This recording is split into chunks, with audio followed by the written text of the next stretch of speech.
Thank you all for coming. Please let me call on the host president. He's Mr. Joe Mensah, not the president of Ghana, the president of the American Chamber of Commerce, so that you don't jump. But before he comes on stage, we would also like to welcome our very good friend. He's been very kind to us. He's been good to the Chamber, to U.S. business and Ghanaian businesses. And the clap he will get today will show the love we have for him before he leaves. Ambassador Robert Jackson. That's right. Thank you. Thank you. Thank you. As you know, the clap represents what, the love we really have for him. So please come for my boss, Mr. Joe Mensah, who would do the introductions and call on the first speaker. Thank you. Thank you, Simon. Good afternoon to all of you, and thank you all for coming. I think I have the distinguished privilege of making the introduction of our keynote speaker. But before I do that, I have to, of course, recognize again His Excellency, our Vice President, Dr. Akpomia, and then all the ministers and all that are here, Ambassador, and all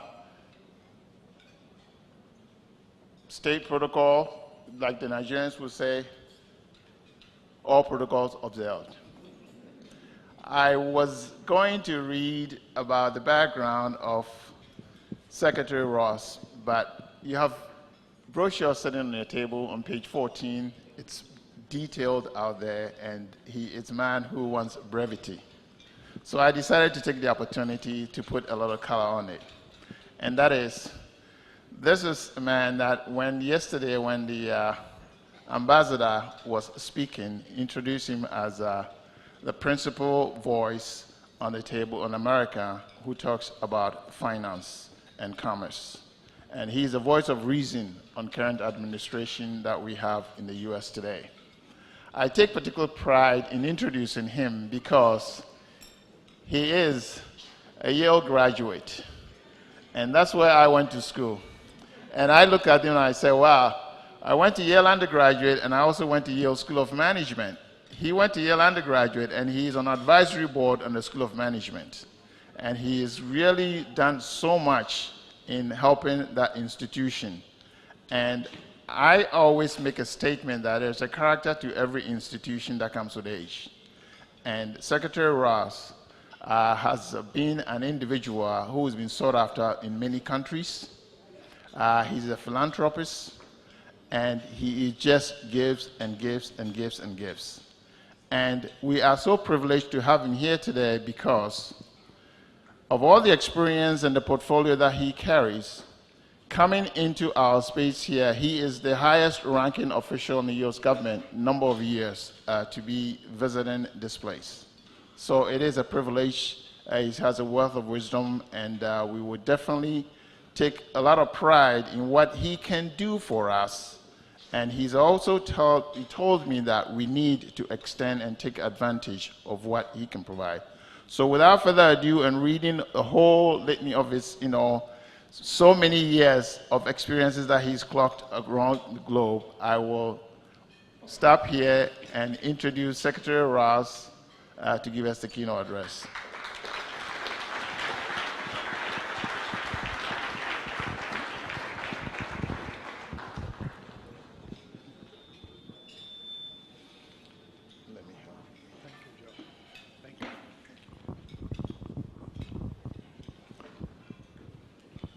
Good afternoon, and thank you, Joe, for that kind introduction.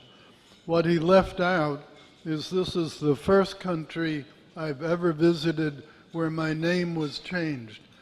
This morning, I was bestowed a new middle name, Yao, because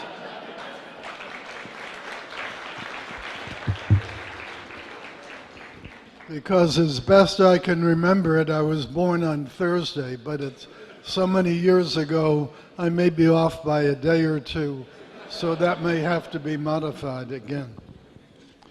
Thank you, Mr. Vice President, and the ministers from the Ghana government who are here with us today.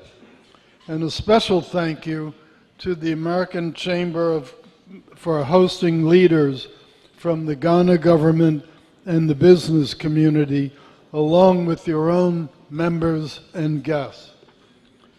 Thank you for graciously hosting our Commerce Department team, representatives from multiple other federal agencies, and American company executives who are members of the President's Advisory Council on Doing Business in Africa. This council has been an instrumental voice in keeping the nation's focus on the benefits of building strong commercial ties throughout Africa. I hope that the networking with each other is also useful to each of you. I am here to reinforce an important message to the government and business communities in Ghana and to all of the countries in Africa. The United States is committed to be a strong, long-term, and stable partner in your economic development.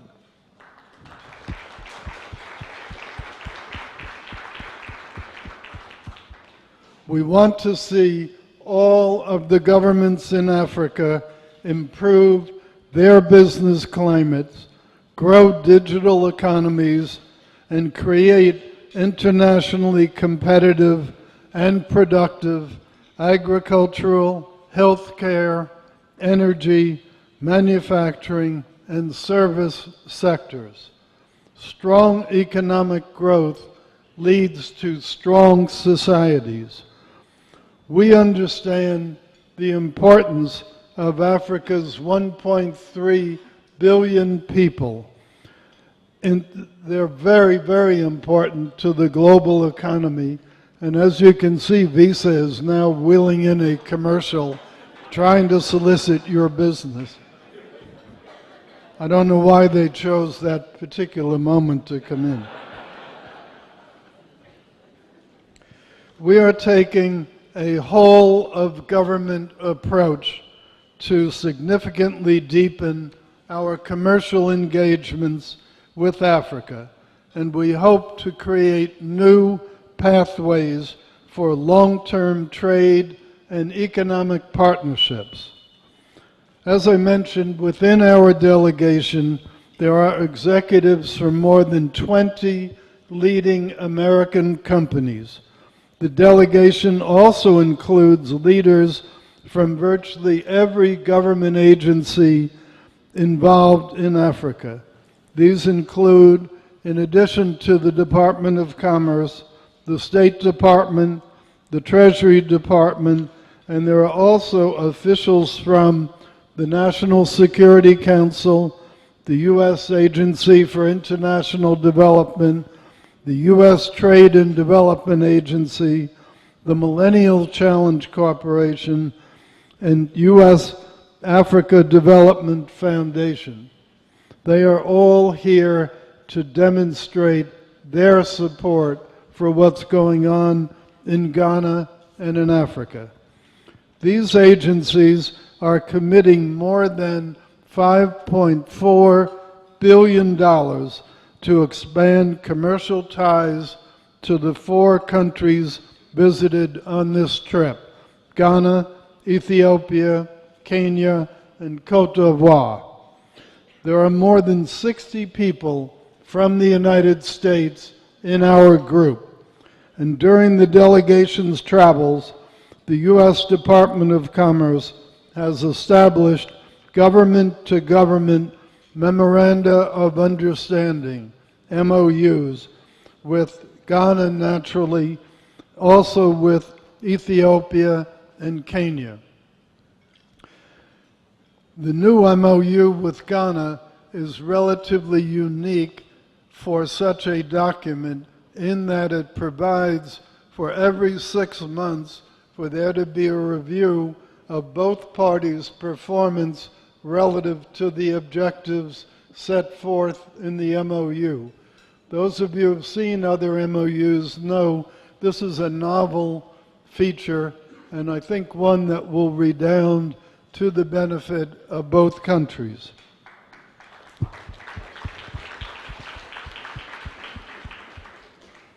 These agreements demonstrate our commitment to sustainable, high-quality infrastructure development to benefit millions of Africans and create good jobs both in Africa and in the United States.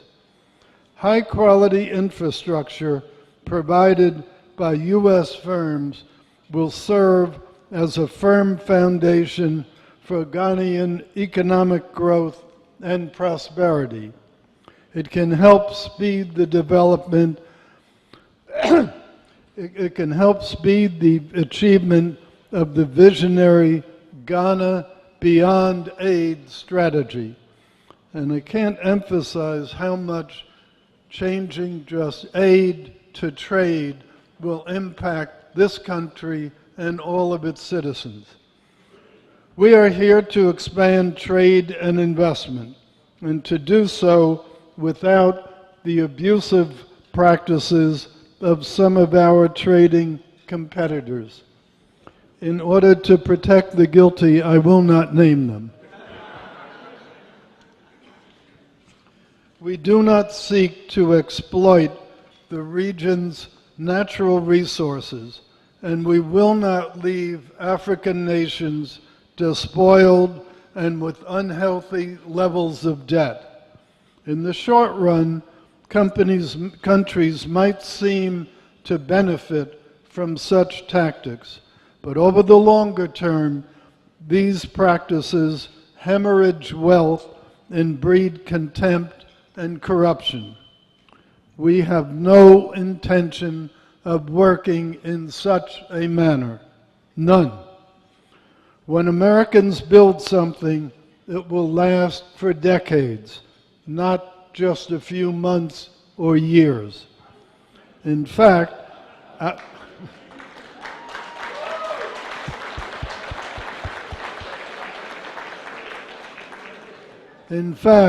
African nations should be extremely comfortable engaging with American companies. American firms operating in Africa are required to abide by the Foreign Corrupt Practices Act, passed by the U.S. Congress in 1977. This law, as most of you know, prohibits U.S. companies from bribing foreign officials or engaging in other corrupt practices to win contracts. This law has been instrumental in fighting global corruption. It is strictly enforced by the U.S. Department of Justice, and it provides officials and citizens in foreign countries with a guarantee that when they do business with an American company, there are no clandestine deals and no exchanges of cash-loaded briefcases. American companies bring private sector funding to the table under conditions that are clearly articulated and understood. A top priority is greater transparency in the procurement process and fair competition in international trade for all companies engaged in international commerce. Everyone wins when there is fair and open competition on a level playing field with a transparent set of rules. We made this point clearly in our ministerial meetings yesterday and today. We must fight corruption. It has no place in any democracy and no place in civil society.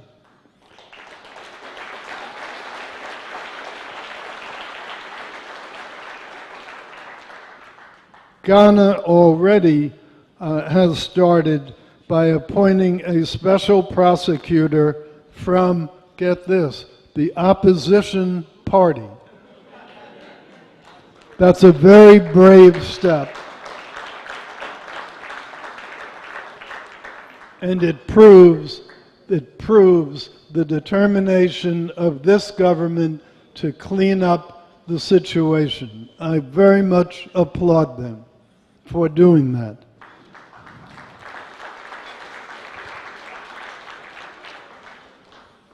Next, they need to provide that special prosecutor with a little more financial resources so he can really do his job.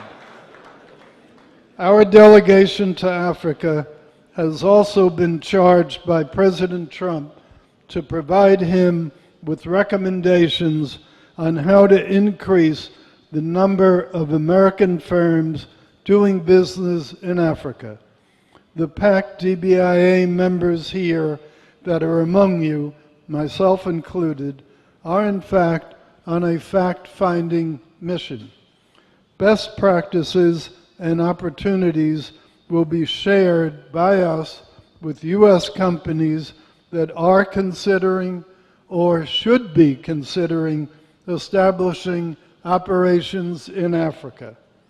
The government agencies I mentioned also will consider the Council's advice for strengthening our commercial ties. Since you have such an active chapter in a country conducive to investment, please reach out to any of us today or in the future with suggestions on how to spread the word and build our presence in this growing continent. In the 4 countries that have been visited, the American companies who are traveling with the delegation have already signed over $1 billion in deals and expect another $2 billion in the near term. I think we should give a round of applause to them for that.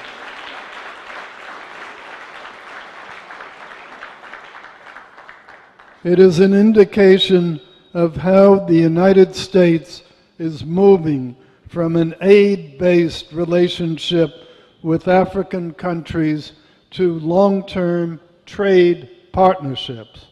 Trade, not aid, should be our collective mantra.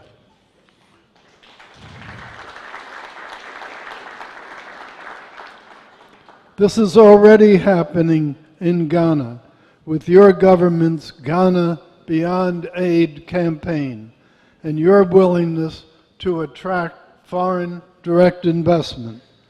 We all know that the United States needs to step up its game in Africa. Trade flows between the United States and Africa have very disappointingly declined over the past 4 years. We tend to think in 4-year increments in the administration, and we want a reversal in the next 4 years to have really good increases in the trade flows.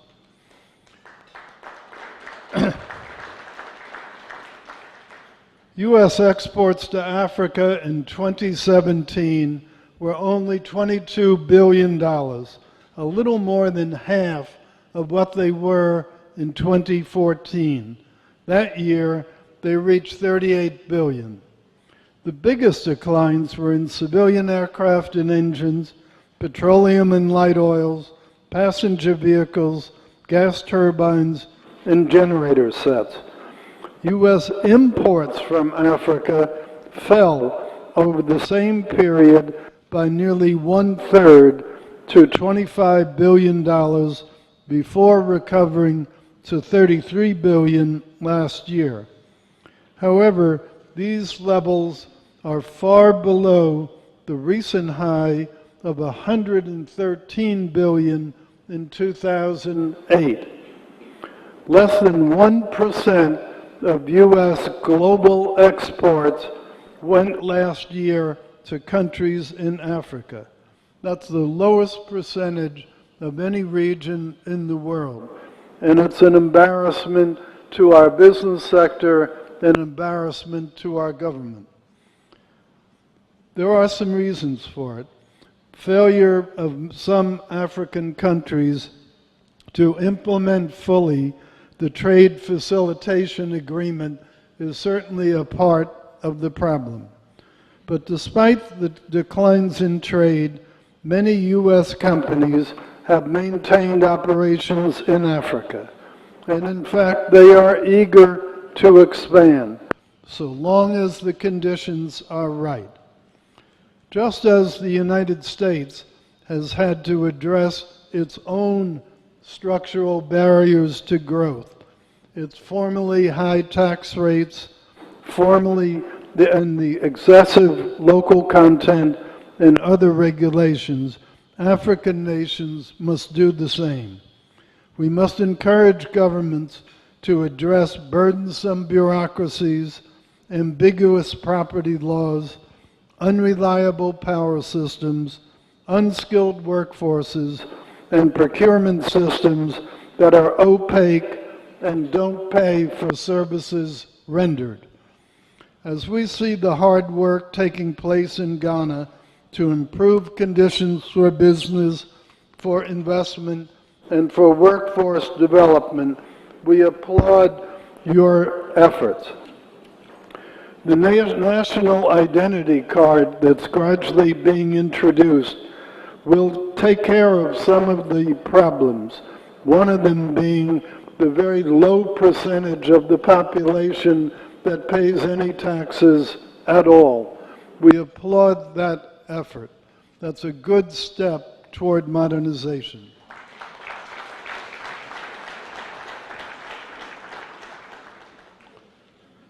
In Ghana's case, better governance is already paying off. The business climate makes Ghana a welcoming place for American investment. As you know, there is no discrimination against foreign-owned businesses, and investment laws provide protection to investors. Ghana's strong economic growth rates have not gone unnoticed in the United States, throughout the continent, and the world. U.S. trade between our countries reached $1.6 billion last year, with exports from the U.S. to Ghana of $800 million and U.S. imports from Ghana just a little bit less. Trade is up, with total trade being $1.2 billion in 2016, but as I mentioned, getting to $1.6 billion last year. It's not an accident that trade with Ghana is up, whereas trade with much of Africa is not. There's a moral to that story that other countries should pay attention to. We hope that the trade with Ghana will rise even more. We really want to see it grow. We want to help Ghana move from being basically a natural resource-based extraction economy to a vertically integrated manufacturing and service-based industry.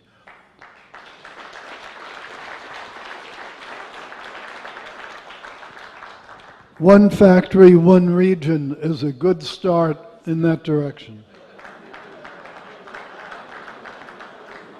There are many great American companies willing and able to engage in that transition. That is why we are here. American companies provide the world's highest quality products and services.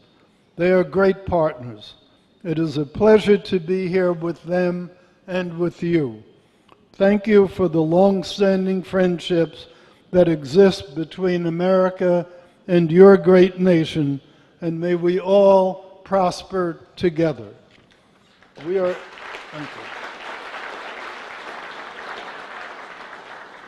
We are eager to hear your comments, and I am also happy to answer questions about Trump administration policies, as long as you don't make them too difficult.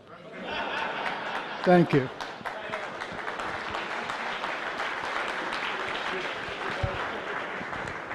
Should I take questions here? No.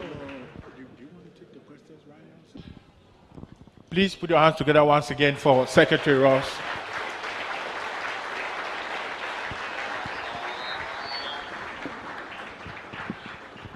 That was a very, very good speech. And if I were you, I'll clap again for him for standing that long on his feet.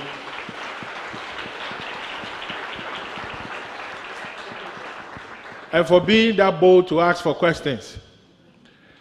If your name is Kofi, if you go to South Africa, I'm sure they'll call you Shaka the Zulu. Welcome, Uncle. Please let's acknowledge our sponsors. Our platinum sponsor is ExxonMobil.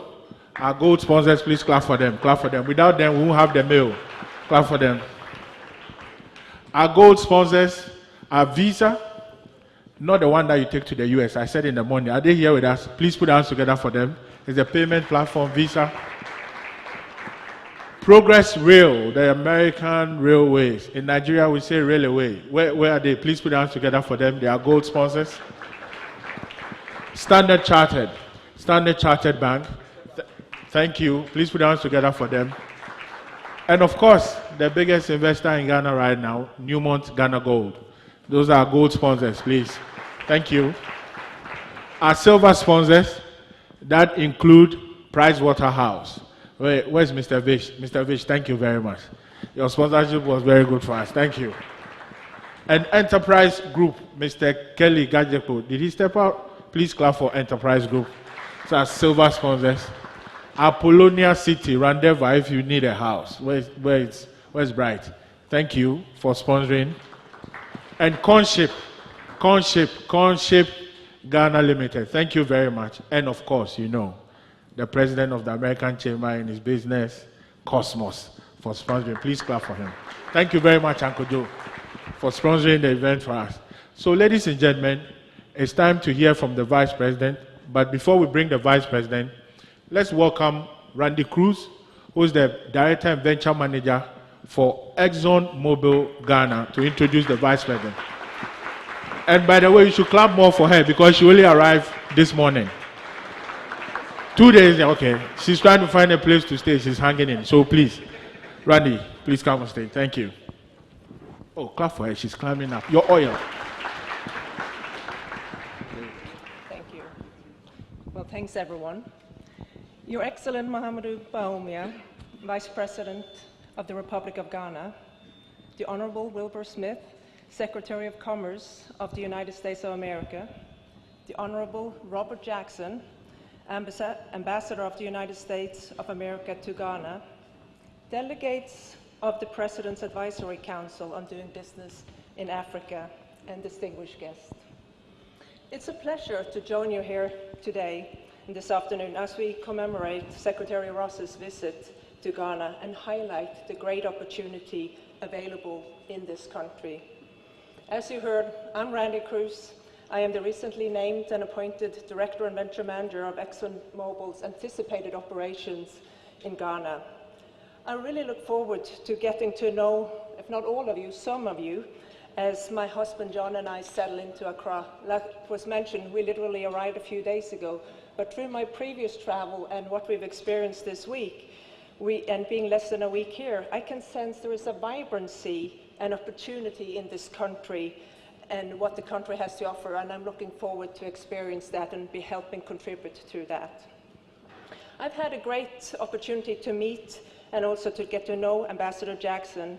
He and his wife Babs have had a passion for Ghana. On behalf of ExxonMobil, I would like to thank them for their dedicated service here in Ghana, and I wish them both well in their next pursuit. Thank you so much.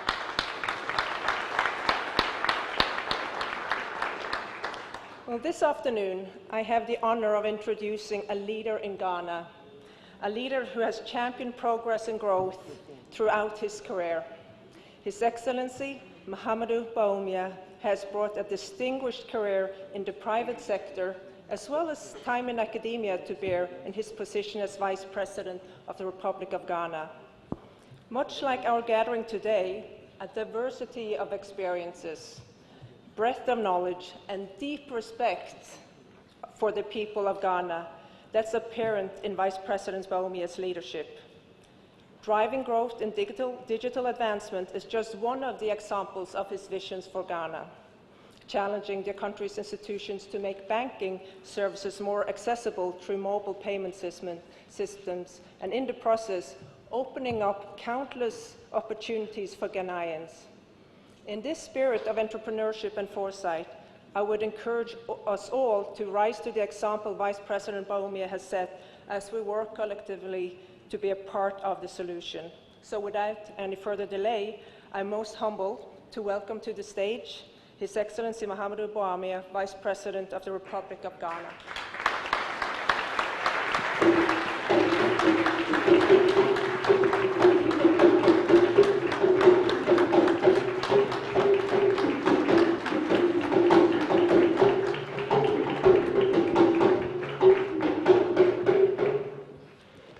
Thank you very much, Randy.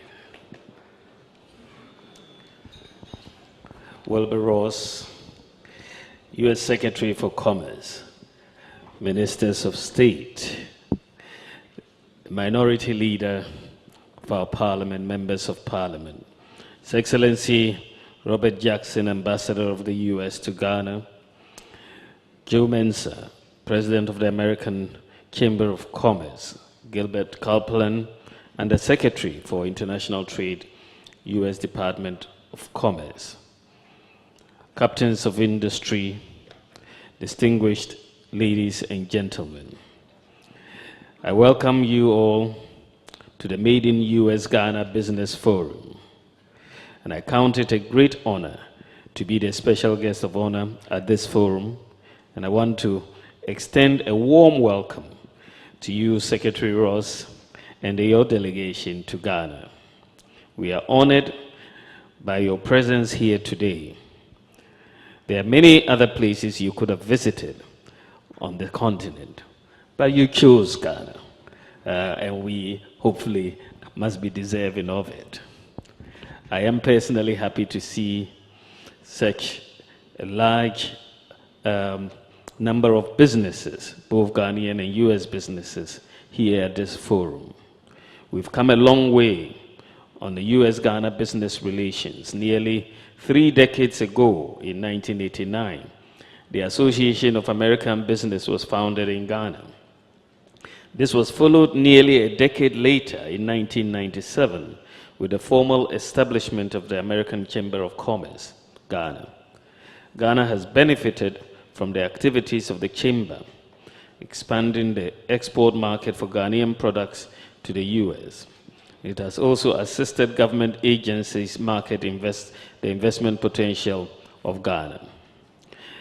The forum today is another major step in the US-Ghana business relations. The theme for this forum, strengthening US-Ghana commercial partnerships towards a Ghana beyond aid. This theme aptly fits with the vision of the government of Ghana in transforming the Ghanaian economy through trade and investment as opposed to aid. Simply put, ladies and gentlemen, to build a Ghana beyond aid, we need some long-term pillars. Ghana must endeavor to strengthen the knowledge, scientific, and technical capacity of citizens by improving access and quality of the education system. Secondly, Ghana must leverage on its natural resources for national development through value addition, or failing that at a fair and mutually acceptable and beneficial terms of exchange. We must place a greater premium on cross-border and overseas trade and investment. And we must deepen and enhance efficiency in domestic revenue mobilization. We must also enhance efficiency in the allocation of public resources and greater accountability in the use of resources, and protect the public purse and punish corruption in all its forms in the conduct of business. Ultimately, Ghana must strengthen our institutions and the systems and build an economy for the next generation and not for the next election. Ladies and gentlemen, a Ghana beyond aid requires the mobilization and leveraging of domestic savings and revenues, as well as our vast natural resources, in a more effective and efficient manner to ensure development and create wealth for the people. The vision to build a Ghana beyond aid is not mere rhetoric, nor should it be seen as one of the many passing political platitudes of the past. President Nana Addo Dankwa Akufo-Addo has made it very clear in this thinking about where he wants to take this country and the pathways of getting there. Our fundamental objective, among other things, has been to restore macroeconomic stability to levels that can stimulate growth, improve the overall business environment, and strike the right balance between fiscal consolidation and growth. This fine balance requires making credible policy choices that will create the fiscal space to implement growth-enhancing initiatives. Thankfully, we have recorded some significant successes in the last 18 months. We have managed to secure significant improvements in the trends of key macroeconomic indicators, such as inflation, exchange rates, real GDP growth rates. Already, we have made some significant strides in the management of we have reduced the rate of inflation from 15.4% to a single digit. We have also brought down the budget deficit from 9.3% to 6% and attained a primary balance surplus. Our balance of trade accounts is also in surplus, and we have improved our gross international reserves and reduced our debt-GDP ratio to below 70%. We have been able to do all this while at the same time reducing and abolishing about 15 different nuisance taxes to ease businesses, households, and individuals. And these and others reflect the renewed confidence in the Ghanaian economy. Last year, we had positive rating reviews from all three rating agencies, Fitch, Standard & Poor's, and Moody's. Secretary of Commerce, ladies and gentlemen, government is also putting in place measures to ensure irreversibility of the macroeconomic gains we have achieved so far.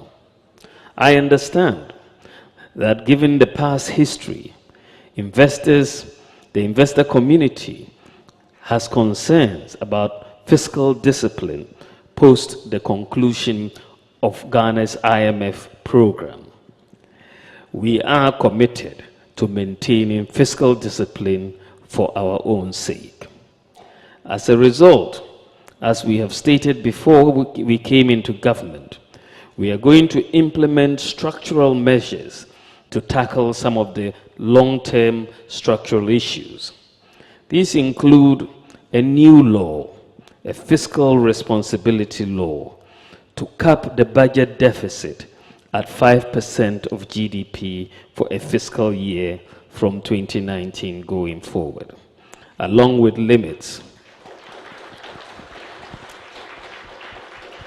So the new fiscal responsibility law will cap the budget deficit to 5%, will limit the debt to GDP ratio, and we will also establish as a third leg of it an independent fiscal council to oversee the implementation of fiscal policy. Some of the anchors also include the operationalization of a treasury single account to consolidate all government funds at the Bank of Ghana, and also to de-emphasize the rapid resort to the use of single or sole source contracts and adopt competitive tender processes to eliminate wastages and also prevent corruption. As we lay a solid macroeconomic foundation for businesses and the private sector to grow, we have not lost sight of key strategic elements that hold the greatest potential to anchor the investments we desire. While government attempts or has made significant strides at delivering on some of these anchors, substantial investments are also required in them. It is for this reason that I extend an invitation to our investors present here to focus on Ghana. Our 4 immediate strategic anchors are digitization and electronic platforms, good working infrastructure, real sector growth, and dealing with corruption. As economies become complex and more sophisticated, the ability to develop the information base that supports a comprehensive tax system is central to building a strong nation. While this may not be an obvious area of private sector investment, the potential is enormous as governments begin to adopt technology to overcome information problems and to build a kind of database that identifies individuals, tags immovable properties as an information ecosystem for economic management.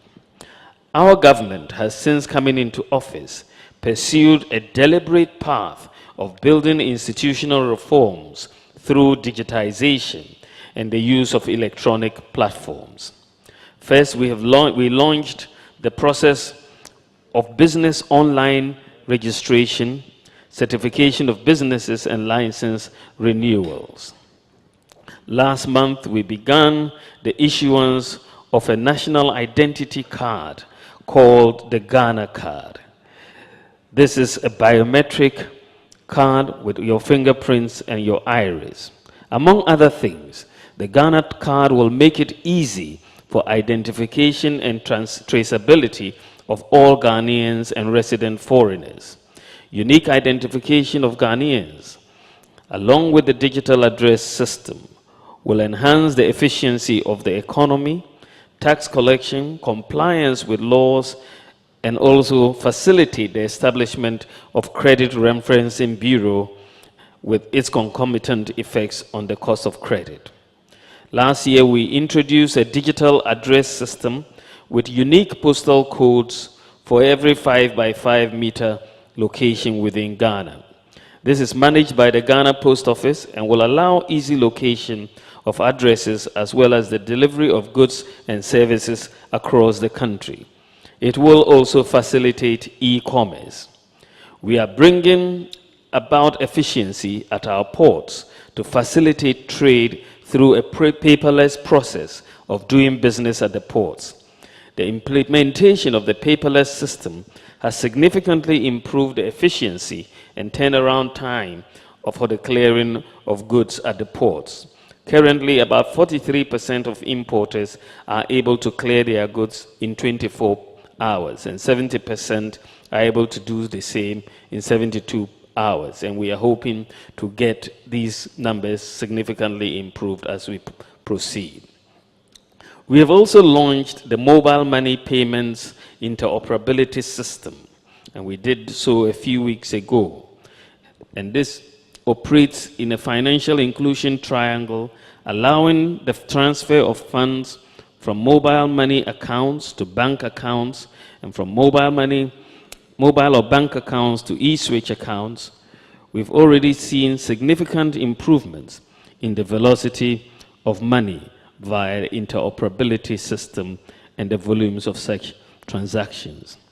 In fact, Ghana's mobile money interoperability, as launched, has made it the leading mobile money interoperability system in Africa, because there's no other country where you have the type of interoperability between mobile companies, bank accounts, e-switch accounts in one setting. It does not exist, and we should be rightfully proud of it.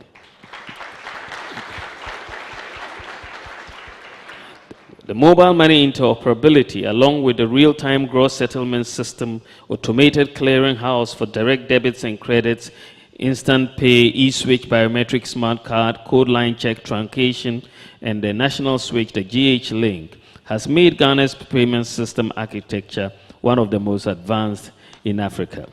We've also recently introduced a digital driver's and vehicle licensing system that issues smart driver's licenses and vehicle registration.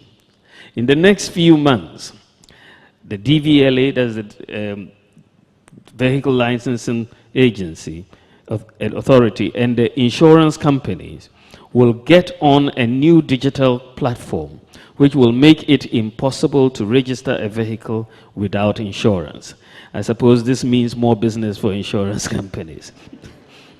It will also make it possible for law enforcement officers to determine the insurance status of any vehicle almost instantaneously, and we expect this to be launched in the next few months.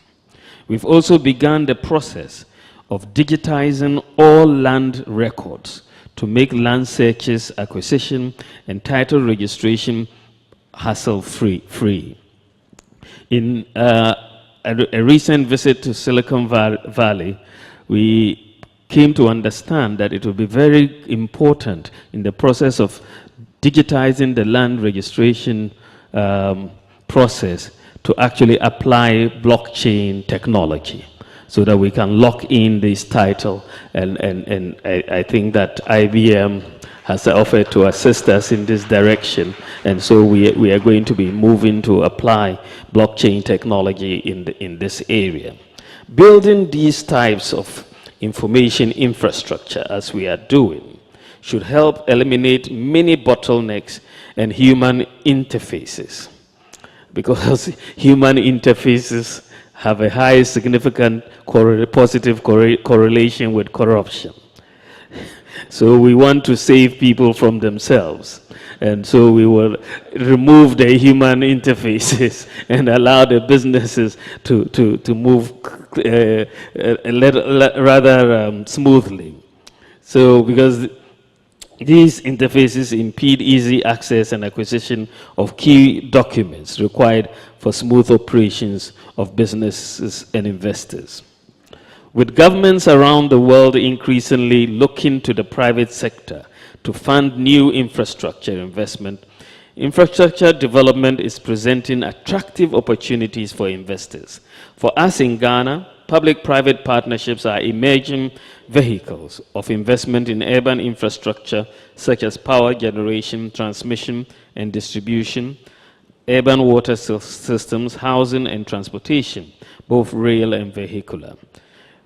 To this end, we are really in a hurry to develop our rail networks through various PPP arrangements.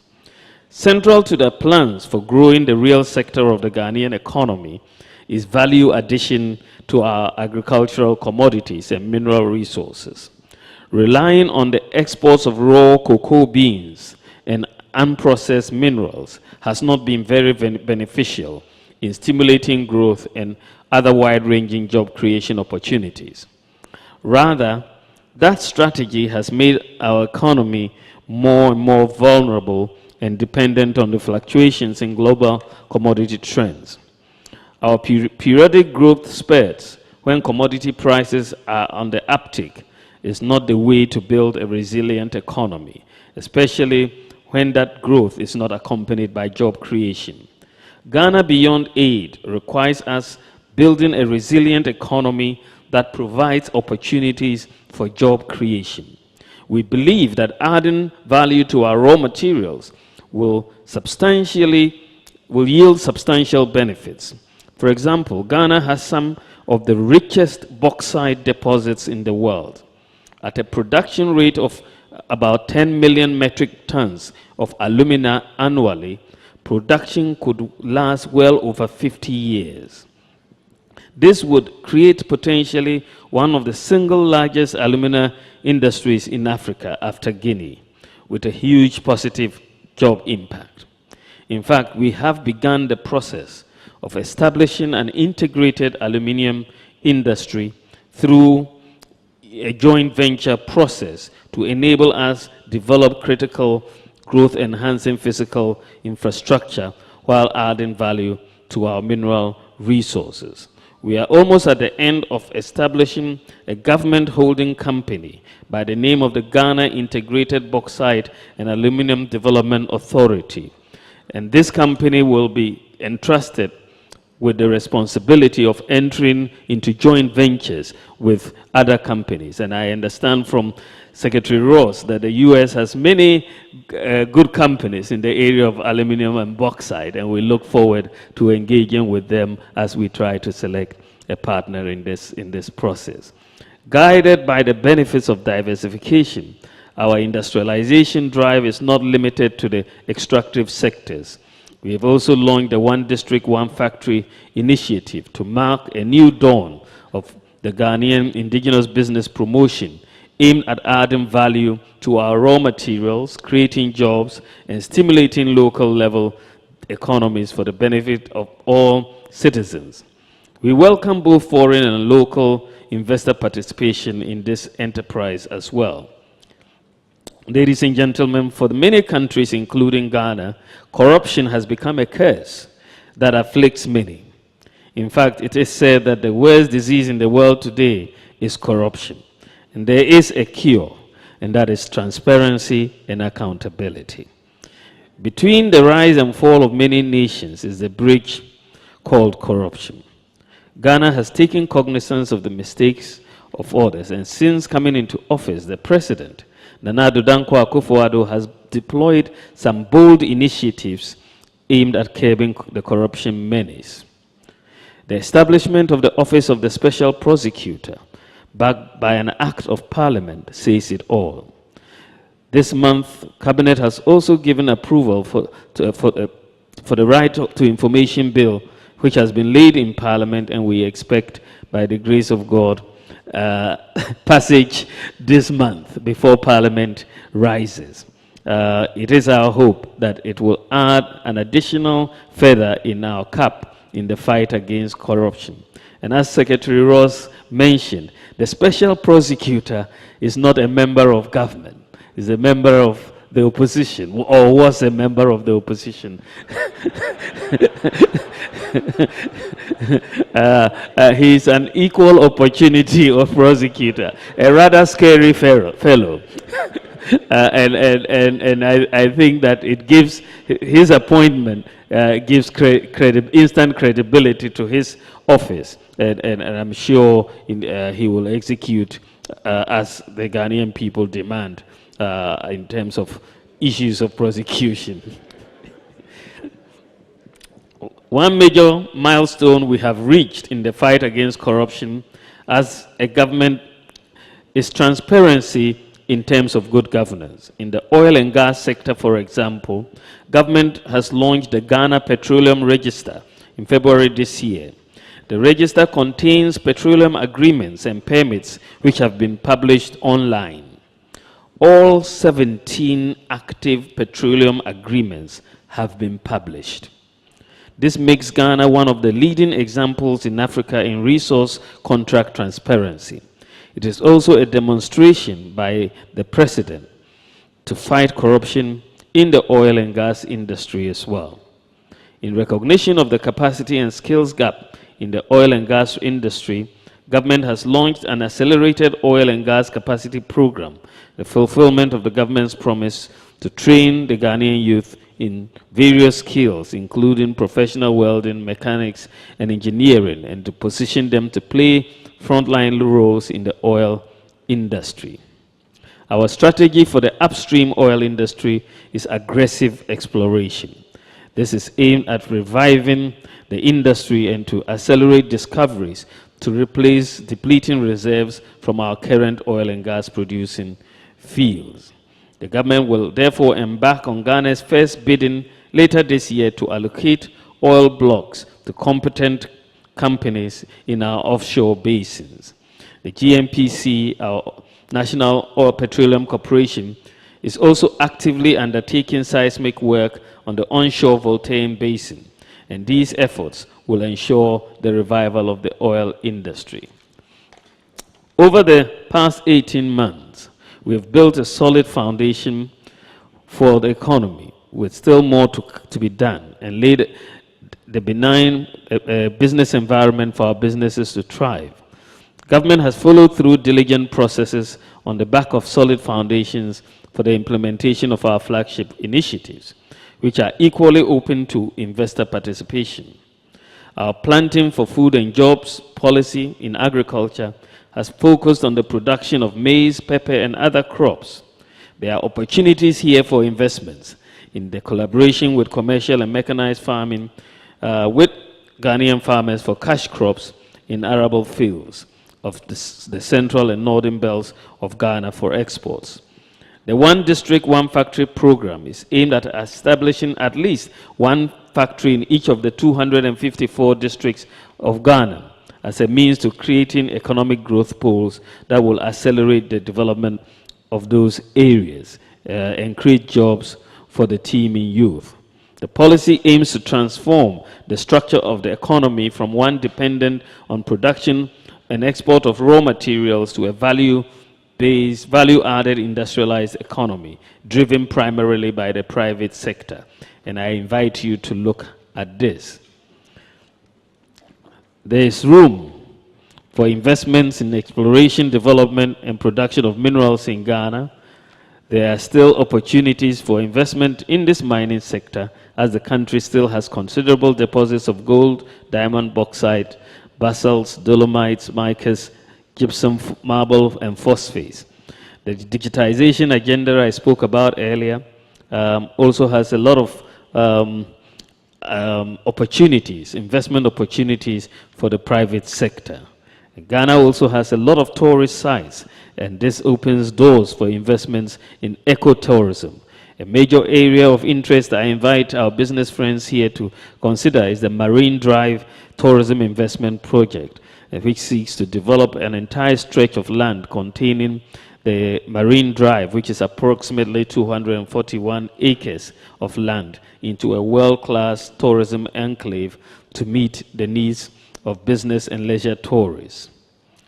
There are also opportunities in AGOA for the private sector to take advantage of. And I'm inviting US and Ghanaian investors to take advantage of the large US market opportunities through AGOA by investing in export-oriented manufacturing industries in Ghana. Secretary of Commerce, ladies and gentlemen, I wish to end with assurances from His Excellency the President, Nana Addo Dankwa Akufo-Addo, to all of us here and beyond, that Ghana is investment ready for small, medium, as well as big players in business.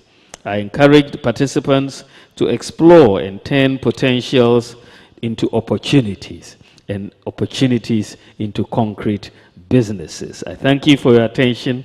Long live Ghana-US relations, and God bless us all. Thank you very much. Thank you. Please let's rise and clap for His Excellency the Vice President. Thank you very much, sir.